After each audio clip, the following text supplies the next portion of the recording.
Kahire'ye bakan geniş platoda 3 büyük piramit ve yanlarında nöbet tutan yarı insan, yarı aslan görünümlü devasa bir heykel yükselir. Bu anıtlar, özellikle en büyüğü olan Büyük Giza piramidi, bugün bile etkisini kaybetmeyen bir gizem taşır. Antik yazarlar bile onları gördüklerinde hayranlığa kapılmıştı. Milattan önce 5. yüzyıldan itibaren Akdeniz dünyasının farklı bölgelerinden gelen düşünürler, bu yapıların nasıl yapıldığını anlamaya çalışıyordu. Tarihin babası Herodot, Pers istilasını anlattığı Historis adlı eserinde Büyük Piramidi Keops'a atfeder. Ona göre bu hükümdar, anıtı inşa ettirmek için 20 yıl boyunca 100.000 kişiyi çalıştırmıştı. Yüzyıllar sonra Mısırlı rahip Maneto, Egyptiaka adlı eserinde piramidin ustasını Sufis olarak yazar. Her iki isim de Kufu'nun farklı biçimleridir ve bu anlatıların en azından bir kısmı gerçeğe uzanır. Bir süre sonra Sidonlu Antipater, dünyanın 7 harikasını listeleyen ilk kişilerden biri oldu ve en büyüğünün Büyük Piramit olduğunu yazdı. Ardından Diodorus Siculus, Strabon ve bir asır sonra yaşlı Plinius bu devasa yapının sırları hakkında ayrıntılı metinler bıraktılar. Böylece piramitler daha o dönemlerde bile insanlığın merakını harekete geçiren bir fenomen haline gelmişti. Ancak asıl şaşırtıcı olan bu yapıların gelişmiş bir medeniyetin olgun dönemine değil, Mısır tarihinin çok erken evresine ait olmasıdır. Büyük Piramit ve çevresindeki anıtlar, M.Ö. 3. bin yılın ilk yarısında, yani 4500 yıldan daha uzun bir süre önce inşa edilmiştir. Bu dönem, Antik Mısır'ın 3 büyük çağından ilki olan Eski Krallığın başlangıcını temsil eder. Eski Krallığın yükselişi, Mısır'ın olağanüstü coğrafi konumuyla doğrudan bağlantılıydı. Dünya üzerindeki en erken gelişmiş uygarlıkların çoğu, Ekvator'un 15. ile 45. kuzey enlemleri arasında yer alır. Bu kuşak hem sıcaklık hem de su kaynakları açısından tarımın doğal olarak gelişmesine izin veren eşsiz bir bölgedir. Bu nedenle Mezoamerika'dan Çin'e, Indus Vadisi'nden Mezopotamya'ya ve Antik Mısır'a kadar ilk büyük şehir uygarlıklarının bu hat üzerinde ortaya çıkması tesadüf değildir. Mısır bu konumdan 2 kez avantaj elde etti. İlki, bereketli hilalin batı ucunda yer almasıydı. Son buzul çağının bitmesiyle bu hilal boyunca zengin alüvyon toprakları oluşmuş, bu da Neolitik dönemde tarımın hızla gelişmesine katkı sağlamıştı. İkincisi ise Mısır'a hayat veren Nil Nehri'ydi. Nil, Orta Afrika'nın Büyük Göller bölgesinden ve Etiyopya'dan 2 farklı kol olarak doğar. Beyaz Nil ve Mavi Nil Hartum'da birleşir ve kuzeye doğru Mısır'a akar. Antik Mısırlılar ülkelerini Nil'in akışına göre 2'ye ayırıyordu. Daha güneyde olmasına rağmen yüksek topografyası nedeniyle Yukarı Mısır, nehrin daha düzenli aktığı bölgeydi. Aşağı Mısır ise Nil'in yokuş aşağı inerek devasa deltaya yayıldığı kuzey kısmıydı. Özellikle delta bölgesi tarım için mükemmel koşullar sunuyordu. Ancak Mısır'ın gerçek avantajı Nil'in her yıl gerçekleşen taşkınıydı. Asvan Barajı yapılmadan önce Nil her yıl düzenli şekilde taşar, sular çekildiğinde geriye bereketli alüvyon tabakası bırakırdı. Bu toprak, kurak çöllerle çevrili bir ülkenin devasa nüfusları beslemesini mümkün kılan temel kaynaktı. Bu yıllık döngü, Antik Mısır'ın dini hayatının da merkezinde yer aldı. Osiris, Hapi ve Hınum gibi tanrılara iyi bir taşkının gerçekleşmesi ve bir yıl daha bereket sağlanması için dua edilirdi. Eski krallıktan önce Mısır'da predinastik dönem adı verilen uzun bir hazırlık evresi vardı. Bu dönemin kesin başlangıç noktası belirsizdir. Çünkü insanlar Nil boyunca yüz binlerce yıl avcılık ve toplayıcılıkla yaşamıştı. Fakat son buzul çağının sona ermesiyle birlikte yaşam biçimleri değişmeye başladı. Arpa ve buğday gibi yabani bitkilerin her yıl aynı dönemlerde yeniden büyüdüğünü fark eden topluluklar, tohumları bilinçli şekilde toplayıp ekerek tarımı geliştirdiler. Bu adım Mısır'da kalıcı yerleşimlerin temelini attı. Tarımın ortaya çıkışıyla birlikte daha rafine taş ve bakır aletler üretildi. Çömlek fırınlama gelişti. Büyük köyler kasabalara dönüştü. Uygarlığın ilk ipuçları Nil'in kıyılarında ve deltada belirmeye başlamıştı. Bu gelişmeler M.Ö. 5. ve 4. bin yıllarda, yani predinastik dönem boyunca yaşandı. Yaklaşık M.Ö. 3500 civarında kültürel ilerleme hızlandı. Dünyanın bilinen en eski masa oyunu olan senet bu dönemde ortaya çıktı. Bölge halkı Levante ve Mezopotamya ile ticaret yapıyor, fikirler ve teknolojiler hızla yayılıyordu. Mısır'da hiyerogliflerin geliştirilmesi de bu döneme denk gelir. Bu yazı sistemi Mezopotamya'daki çivi yazısının ortaya çıkışından kısa süre sonradır. Bu kültürel ilerlemeye rağmen Nil deltasından Nubya'ya kadar uzanan geniş bölge hala siyasi olarak birleşmiş değildi.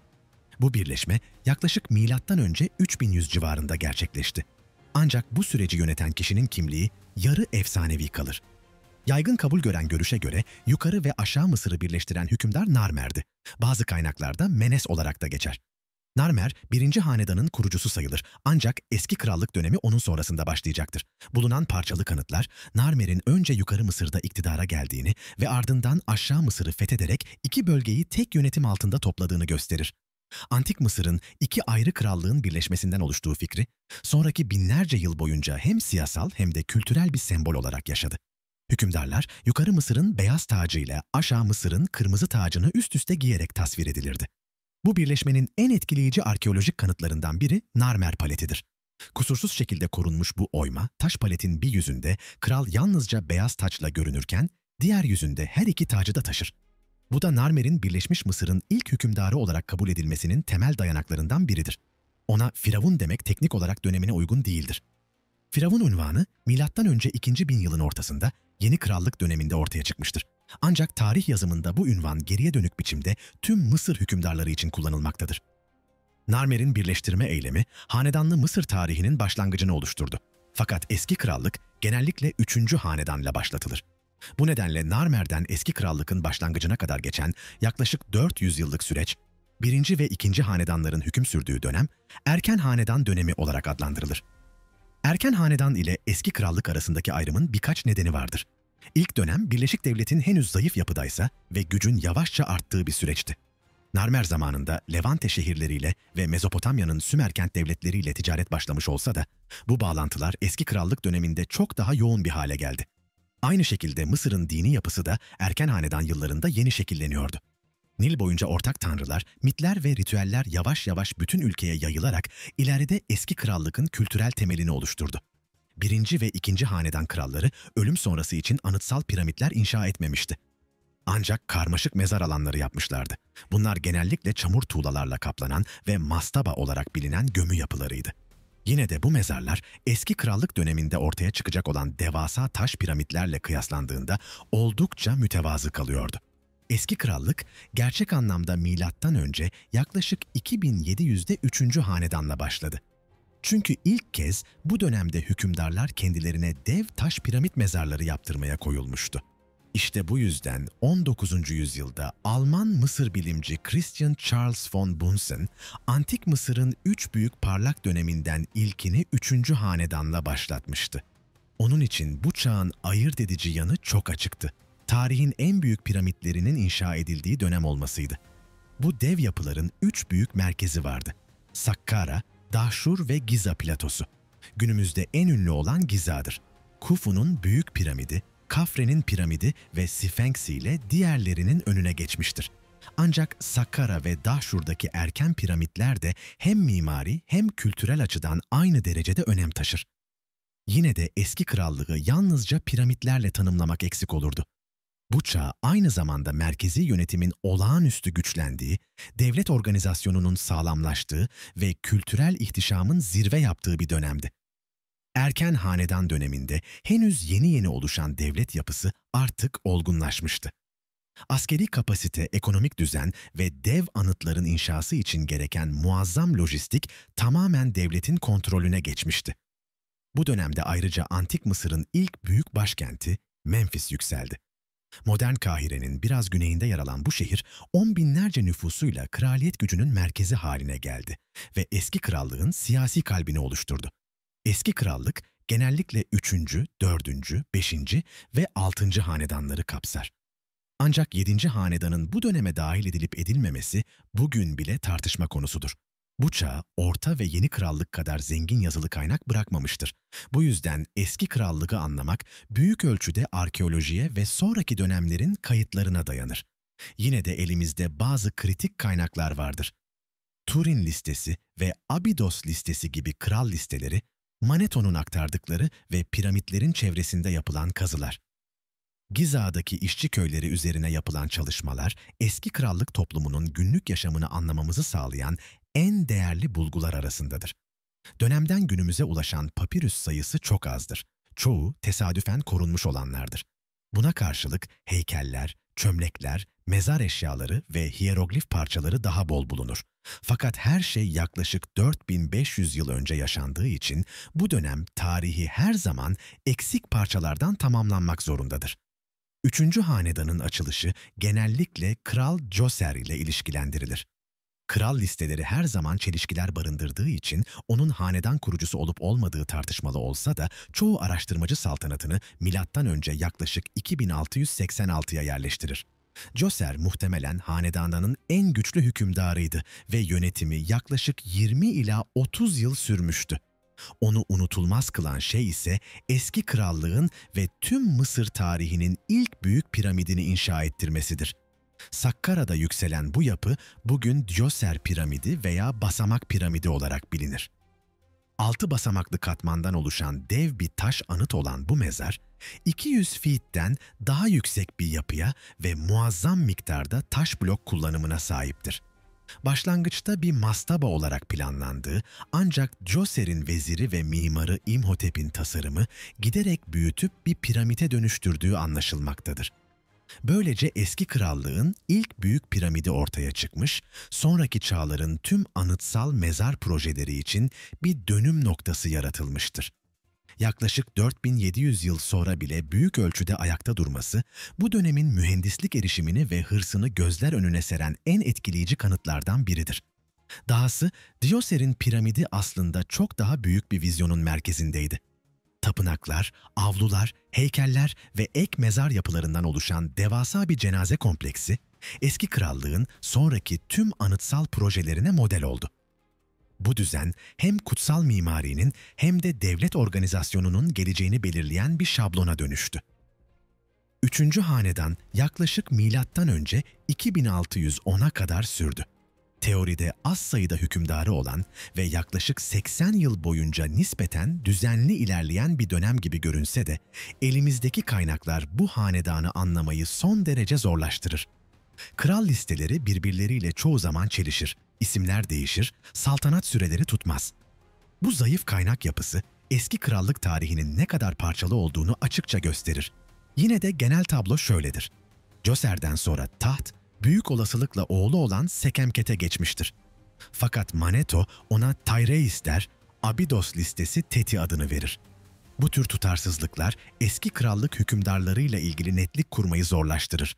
Sekemket'i sırasıyla Sanaht, Kaba ve Huni takip eder. Bu hükümdarların hiçbiri Djoser kadar güçlü görünmez. Ancak özellikle Kaba'nın Zavyet el Aryan'daki katmanlı piramidi inşa ettirdiği bilinir. Günümüze harap halde ulaşsa da yapının kalıntıları hala etkileyicidir. Hem katmanlı piramit hem de Sekemket'in tamamlanamayan gömülü piramidi ilginç bir ortak özelliğe sahiptir. Yapıların büyük kısmı yer seviyesinin altına indirilmiş, karmaşık tüneller gömü odaları olarak tasarlanmıştır. Bu piramitlerin etrafındaki komplekslerde soylulara ve üst sınıfa ait tapınaklar, mastabalar ve ek yapılar da yer alır. Eski krallık kültürü yalnızca bu anıtsal mezarlardan ibaret değildi. Fakat şunu kesinlikle söyleyebiliriz. Böylesine devasa piramitlerin ve komplekslerin inşası için harcanan emek, kaynak ve zaman, Memphis çevresindeki toplumun gücünü, örgütlenmesini ve inanç dünyasını her geçen yıl daha da derinden şekillendirdi. Öte yandan eski krallıkta anıtsal yapılar inşa etmek aslında çağın diğer Neolitik toplumlarıyla karşılaştırıldığında çok da sıra dışı değildi. Güney İngiltere'deki Stonehenge ya da İrlanda'daki piramitlerden yüzyıllar daha eski olan Newgrange geçit mezarı bunun en iyi örnekleridir. Bu tür projeler uzun yıllar boyunca on binlerce insanın taş kesme, tuğla üretme ve yardımcı işlerde çalışmasını gerektirmişti. Gündelik yaşamın büyük kısmı ise tarım etrafında dönüyordu. Nil kıyısındaki köylerde basit çamur tuğla evlerde yaşayan halk her yıl taşan nehrin bıraktığı verimli topraklarda buğday, arpa ve sebze yetiştiriyordu. Nüfusun küçük bir kesimi çömlekçilik gibi temel sanayilerde çalışıyor. Çünkü çömlek hem su taşımak, hem yiyecek saklamak, hem de uzun mesafeli ticaret için vazgeçilmezdi. Papirüs üreticileri, heykeltıraşlar ve duvar ressamları da bu gelişen toplumun zanaatkar sınıfını oluşturuyordu. Eski krallığa gelindiğinde Mısır'ın dini sistemi neredeyse olgun haline ulaşmıştı. Yaygın inanışın aksine bu sistem ölümle değil hayatla ilgili bir saplantı üzerine kuruluydu. Mısırlılar bireyin Ka adı verilen bir hayat gücüne sahip olduğunu düşünüyordu. Ka, yaşam boyunca yiyecek ve içecekle beslenir ve ölümden sonra da varlığını sürdürebilmesi için korunmalıydı. Bu nedenle bedenin korunması hayatiydi ve mumyalama uygulaması ortaya çıktı. Bu süreç sadece krallara değil, zengin sınıfa ve hatta bazı hayvanlara bile uygulanıyordu. Böylece kişinin yaşam gücünün ölümden sonra da desteklenebileceğine inanılıyordu. Bu yaşamın ölümden sonra da sürmesine duyulan inanca ek olarak eski krallık döneminde 1500'den fazla tanrı ve tanrıçadan oluşan olağanüstü karmaşık bir panteon vardı. Tüm Akdeniz ve Batı Asya'daki çok tanrılı dinlerde olduğu gibi bir hiyerarşi bulunuyordu. En yüce tanrı ise güneş tanrısı Ra idi. Gündüzleri gökyüzünde yolculuk ederek dünyaya ışık getirir, geceleri ise çekildiğinde karanlık çökerdi. Yeraltı dünyasının efendisi Osiris de o çağın en önemli tanrılarından biriydi. Bu dini sistem Mısır uygarlığının temel sütunlarından biri haline geldi ve Yunan'la Roma gibi sonraki uygarlıkların inançlarını derinden etkiledi. 3. hanedan yaklaşık M.Ö. 2610 civarında sona erdi. Ardından 4. hanedan başladı ve bu dönemin ilk hükümdarı olarak Sneferu tahta çıktı. Sneferu bugün çok tanınan bir isim olmasa da Kufu ve Kafre gibi Giza'nın büyük piramitlerini inşa ettiren krallar kadar önemlidir. Hatta onun yenilikçi inşaat hamleleri olmasaydı Büyük Giza piramidi ortaya çıkmayabilirdi. Sneferu'nun saltanatının en az 20 yıl sürdüğü bilinir. Bazı tahminlere göre bu süre 40 yıla yaklaşmıştır. Ondan sonra oğlu Kufu tahta geçti ve eski krallık tarihinin en kritik figürlerinden biri haline geldi. Kufu'nun ardından kısa bir süre Cedefre, daha sonra ise Kafre uzun bir dönem hüküm sürdü. Hanedanın sonlarına doğru Menkaure ve ardından kısa süreli Şepseskaf yönetimdeydi. Sneferu'nun en büyük önemi 3 devasa piramidi inşa ettirmesidir. Bu projeler piramit mimarisinde devrim yaratarak Kufu'nun büyük taş yapılarını inşa edebilmesinin önünü açtı. Sneferu'nun bilinen ilk piramidi Meidum piramididir. Kahire'nin güneyinde yer alır ve başlangıçta dik kenarlı bir piramit olarak yükselmişti. Djoser'in basamaklı piramit modelinin geliştirilmiş bir versiyonu sayılır. Ancak antik çağlarda büyük bölümü çökmüş, bugün yalnızca çekirdek kısmı ayakta kalmıştır. Görünüşü piramitten çok devasa taş bir kaleyi andırır. Bu yenilikler, 4. hanedanın neden piramitlerin altın çağı olarak kabul edildiğini açıkça gösterir. Sneferu'nun ikinci bir piramidi neden inşa ettirdiği kesin olarak bilinmez. Belki de Meidum piramidinden memnun değildi ve henüz tamamlanmadan yeni bir tasarıma geçmeye karar verdi. Bu ikinci yapı, Dahşur nekropolündeki ünlü eğik piramittir. Piramit adını veren o ani açı değişimiyle Mısır mimarisinde eşine az rastlanır bir örnektir. Dış yüzeyindeki tura kireç taşı kaplamanın büyük bölümü 4600 yıl boyunca ayakta kalmış ender örneklerden biridir. Sneferu'nun 3. büyük yapısı ise Kırmızı Piramittir. Adını kırmızımsı kireç taşından alır ve önceki piramitlerin aksine çok daha tutarlı, düzgün bir eğime sahiptir. En önemlisi ise büyüklüğüdür. Djoser'in yapısının hacim olarak yaklaşık 5 katıdır ve bu, piramit inşasında ulaşılan teknik olgunluğun bir göstergesidir. Sneferu döneminde yapılan mimari deneyler, sonunda gerçek bir düz yüzeyli piramit formunun en dayanıklı çözüm olduğunu ortaya koydu. Kırmızı piramit bu nedenle zamanın sınavına olağanüstü dayanmış bir yapı olarak durur. Eğer Giza'daki anıtsal yapılar olmasaydı, bugün dünyanın en büyük harikalarından biri olarak anılabilirdi. Zira büyüklüğü Giza'daki büyük piramidin 2/3'ünden fazladır. Ancak sahne kısa süre sonra daha büyük bir anıta yerini bırakacaktı. Sneferu'nun geliştirdiği tüm teknik bilgi ve tecrübe, oğlu Khufu'nun emriyle Giza platosunda inşa edilen devasa piramidin önünü açtı. Nil'in bir koluna yakın olan bu bölge 2 milyondan fazla taş bloğun taşınmasını mümkün kılmıştı. Böylece antik dünyanın hayatta kalan tek harikası doğdu. Büyük piramidin nasıl inşa edildiği üzerine binlerce yıldır tartışmalar sürmektedir. Herodot bile M.Ö. 5. yüzyılda bu konu üzerine yazmış ve Khufu'nun halkı zorla çalıştırdığına dair hikayeler aktarmıştı.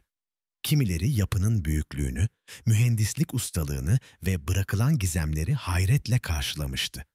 Bugün bile bu anıt, hem kusursuz geometrisi hem de ardında bıraktığı sırlarla insanlığın merakını ayakta tutar. Mısır bilimciler ve arkeologlar, Büyük Piramit'in nasıl inşa edildiğini artık büyük ölçüde ortaya çıkarmış durumdadır. Giza platosunun hemen altında uzun süre işçilerin köyü olarak adlandırılan alanın aslında dev bir inşaat şehri olduğu anlaşılmıştır. Binlerce işçiyi, zanaatkarı, yöneticiyi ve destek personelini barındıran geniş bir yerleşimdi bu. 24 akreden büyük bir alana yayılıyor, çevresindeki tarlalar ve depolarla taş kesen işçilere sürekli yiyecek ve malzeme sağlıyordu. Piramit için kullanılan taşların çoğu aşağı Mısır'da dev taş ocaklarından çıkarıldı.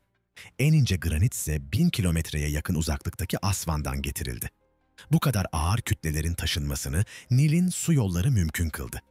Nehir, taş blokların taş ocağından şantiye alanına kadar her aşamada bir ulaşım hattı işlevi görmüş olmalı. Sonuç 12 bin katman taşla örülmüş devasa bir anıt oldu. İçinde karmaşık geçitler, odalar ve Khufu'nun mezarını barındıran büyük bir gömü odası vardır. Bu odadan dışarı doğru uzanan dar şaftların yıldızlarla ve gökyüzü konumlarıyla bir ilişki kurmak için tasarlanmış olabileceği düşünülür. Dış yüzey ise artık kayıp olan ince parlak kireç taşı plakalarıyla kaplıydı. Tepedeki taş piramidyon ise piramidi adeta ışıldayan bir taç gibi tamamlıyordu. Khufu'nun büyük piramidi, piramidyon ile birlikte 480 feet'i aşan yüksekliğiyle binlerce yıl boyunca dünyanın en yüksek insan yapımı yapısıydı. Ancak kısa süre sonra kendi oğlunun gölgesini bile üzerinde hissetti. Khufu'nun kısa süre hüküm süren oğlu, Djedefre'den sonra tahta çıkan Khafre, babasının hemen yakınına neredeyse aynı büyüklükte bir piramit inşa ettirdi. Khafre'nin piramidi, Capstone'la birlikte yaklaşık 470 feet'e ulaşıyordu. Bu nedenle boyutları Khufu'nunkine son derece yakındır. Yüzyıllardır hangisinin daha yüksek olduğu konusundaki göz yanılsaması da buradan gelir. Çünkü Khafre'nin piramidinin tepesindeki dış kaplama taşlarının bir kısmı hala yerinde duran nadir örneklerden biridir. Daha önemlisi, Khafre piramidi babasınınkinden daha yüksek bir zemine inşa edilmişti. Bu nedenle uzaktan bakıldığında Khufu'nun devasa piramidinden daha küçük olmasına rağmen daha büyükmüş gibi görünen bir optik illüzyon oluşur. Bu etki, Giza platosunun doğal yükselti farkından kaynaklanır. Ayrıca yaygın görüşe göre aslan gövdesi ve insan başıyla şekillenen dev Sphinx'in inşasını emreden kişi de Khafre'dir. 240 feet uzunluğundaki ve 66 feet yüksekliğindeki bu anıt, doğuya yani güneşin doğuşuna bakacak şekilde konumlandırılmıştır. Alternatif teoriler olsa da çoğu uzman, Khafre'nin bu heykelin arkasındaki hükümdar olduğu konusunda uzlaşır. Sneferu, Khufu ve Khafre, eski krallığın en etkili hükümdarları arasında kabul edilir. Djoser de bu listenin ilk halkasıdır. Menkaure ise Giza'daki 3. ve en küçük piramidi inşa ettiren kral olarak anılır. Menkaure'nin piramidi 213 feet yüksekliğindedir ve önceki iki piramitten belirgin şekilde küçüktür. Yakınında 3 küçük yan piramidin bulunması dikkat çekicidir. Bu yapılar büyük ihtimalle kraliçelere aitti ve ilk inşa edildiklerinde 30 metreden yüksekti. Günümüze ağır hasarlı şekilde ulaşmışlardır. Menkaure'nin daha mütevazı bir ölçekte inşa ettirme tercihinin nedeni kesin değildir. Muhtemelen dedesi Sneferu ve babası Khufu'nun dev projeleri devletin kaynaklarına çok ağır bir yük bindirmişti. Buna rağmen eski krallığın bu döneminde merkezi yönetim son derece güçlüydü. 10 binlerce işçiyi organize edebilen bu güç aynı zamanda etkili bir orduyu da ayakta tutuyordu. Bu durum 4. hanedan hükümdarlarının Mısır'ın sınırlarını yukarı ve aşağı Mısır'ın ötesine taşımasını mümkün kıldı. 4. hanedanın gücü Mısır'ı yalnızca mimari açıdan değil, coğrafi olarak da genişletti. Nil Nehri boyunca güneye, bugün Sudan olarak bildiğimiz bölgeye doğru ilerlediler. Nil'in bu kesimi, daralan ve şelalelerle kesintiye uğrayan kataraklarla işaretlidir. Buna rağmen Mısırlılar 2. katarakta kadar ulaştı ve Buhen'de önemli bir koloni kurdu. Buhen, bakır madenciliğiyle stratejik hale geldi. Çünkü bronz çağının kapısını açan bakır kalay alaşımı, Mısır ordusu ve teknolojisi için hayatiydi. Eski krallık bunun yanında Sina Yarımadası'na da yayıldı. Bölge hem madencilik hem de Levante'ye açılan bir kapı olarak büyük önem taşıyordu. Ancak bu bölgeler üzerindeki kontrol 1000 yıl sonra yeni krallık döneminde olduğu kadar güçlü değildi. Piramitlerin gölgesinde unutulan ama eski krallığı bugüne taşıyan başka hazineler de var. Örneğin Khufu'nun Abidos'ta bulunmuş küçük fil dişi heykelciği ya da oğlu Khafre'nin Anortozit Gnais'tan oyulmuş, neredeyse yok edilemez bir taşla yapılmış hayat boyu heykeli. Bu heykel, piramidinin yanındaki vadi tapınağında bulunmuş ve eski krallık heykelciliğinin zirvelerinden biri kabul edilir. Menkaure döneminde heykeltıraşlık adeta altın çağını yaşadı. Greyvake taşından yapılmış hayat boyu figürler, özellikle Menkaure'nin Hathor ve Anput tanrıçalarıyla yan yana durduğu ünlü grup heykeli, bugün eski krallık sanatının en büyüleyici örnekleri arasında. Ayrıca Boston Güzel Sanatlar Müzesi'nde sergilenen dev alabaster Menkaure heykeli, dönemin zarafetini ve teknik ustalığını mükemmel şekilde yansıtır. Tüm bu eserler, piramitlerin ihtişamının yanı sıra eski krallığın sanat, kültür ve estetik anlayışının da ne kadar gelişmiş olduğunu gösterir.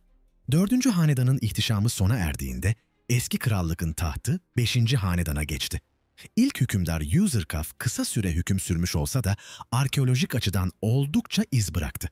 Memphis yakınlarındaki Abusir'de Ra'ya adanmış bir güneş tapınağı inşa ettirdi ve bu yapıdan çok sayıda heykel günümüze ulaştı. 5. hanedan kralları da selefleri gibi piramit inşa etmeye devam etti. Ancak artık ölçek küçülüyor, yöntemler değişiyordu. Userkaf'ın Sakkara'daki piramidi bunun ilk örneğidir. Djoser'in devasa taş bloklarıyla yapılan görkemli piramidinin aksine Userkaf daha hızlı ve daha ucuz bir yol seçti. Kaba kesilmiş taşları üst üste yığdı, ardından dış yüzeyi ince kireç taşıyla kapladı. İlk bakışta etkileyici görünen bu yapı dış kaplama döküldüğünde dayanıksız çekirdeğini ortaya çıkararak zamanla çökmeye başladı. 5. hanedanın ikinci kralı Sahure ise babasının güneş tapınağının bulunduğu Abusir'de kendi piramit kompleksini inşa ettirdi. Ancak burada kullanılan yöntemler çok daha radikaldi. Duvarlar küçük taş bloklarla örülüyor, iç kısımlar ise taş kırıkları, kum, çamur ve hatta kırık çömlek parçalarıyla dolduruluyordu. Dış yüzey yine ince kireç taşıyla kaplandığından piramidin gerçek yapısı gizlenmişti. Bu uygulamalar 4. hanedanın kusursuz mühendislik anlayışından belirgin bir kopuşu temsil ediyor. 5. hanedan döneminde piramitler artık dev imparatorluk gücünün nişanesi değil, daha çok formu korumaya çalışan, maliyeti düşürülmüş semboller haline geliyordu. Userkaf ve Sahure dönemlerinde kullanılan yeni inşaat yöntemleri ilk bakışta etkileyici görünse de Sakkara, Dahşur ve Giza'daki erken piramitlerle kıyaslandığında çok daha dayanıksızdı. Özellikle dış kaplama söküldüğünde çekirdeğin zayıflığı hemen ortaya çıkıyordu. Bu durum 5. hanedan krallarının gücünün önceki hanedanlara göre belirgin biçimde azaldığını gösteren önemli bir işaretti.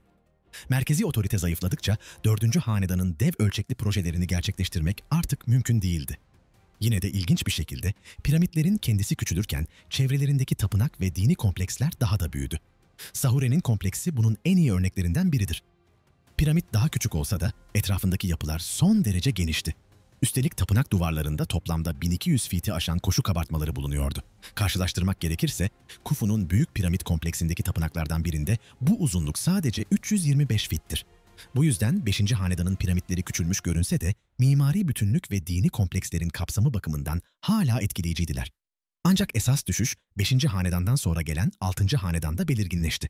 Bu dönem yaklaşık MÖ 2345'te başladı ve MÖ 2180'e kadar sürdü. Kaynakların parçalı olması nedeniyle yıllar net değildir. Kral listeleri arasında da ciddi çelişkiler vardır. 6. hanedanın ilk kralı olarak kabul edilen Teti, Turin kral listesinde adı geçen bir hükümdardır. Ne var ki onu anlatan papirüs parçası yok olduğu için saltanat süresi belirsizdir. Yaklaşık 12 yıl hüküm sürdüğü düşünülür. Ancak Manetho bunu 30 yılın üzerine çıkarır. Teti'nin Horus adı Seheteptavi, yani iki ülkeyi sakinleştiren anlamına geliyordu. Bu ad, hanedan değişiminin huzursuz geçtiğini ve Mısır'da iç çekişmeler yaşandığını açıkça ima eder. Üstelik bu, ileride daha büyük bir parçalanmanın habercisiydi. 6. hanedanın hükümdar sayısı tartışmalıdır. Bazı listeler 12 kraldan söz eder, ancak bunların çoğu çok kısa süre tahtta kalmıştı. Hanedana asıl damgasını vuran isim ise Kral Pepi II'dir. Turin listesi ve Manetho, Pepi'nin 90 yılı aşan bir saltanatı olduğunu iddia eder. Çocuk yaşta tahta geçmiş olsa bile bu süre gerçekçi görünmez. Çünkü kralların hüküm yılları genellikle tarımsal vergi için yapılan sığır sayımına göre kaydediliyordu. Bu sayım bazı dönemlerde yılda 2 kez yapılmış olabilir. Bu nedenle Pepi'nin 90 yılı gerçekte 60-70 yıllık bir saltanata işaret eder. Asıl sorun Pepi'nin yönetim süresinin uzunluğu değil, bu süre boyunca kraliyet otoritesinin giderek erimesiydi. Beşinci hanedanın ortalarından itibaren nomarklar, yani bölgesel valiler ve soylular, Memphis'ten koparak kendi kalelerine çekilmeye başlamıştı. Altıncı hanedan döneminde bu güçlenme iyice arttı. Merkezi otoritenin gücü çökerken nomarkların yerel etkisi hızla yükseldi. Bu durum eski krallıkın altın çağının sonunu hazırlayan temel kırılmaydı. Genellikle eski krallıkın sonu, 6. hanedanın son kralı kabul edilen Netcar-Kare Siptah'ın ölümüyle sınırlandırılır. Yaklaşık M.Ö.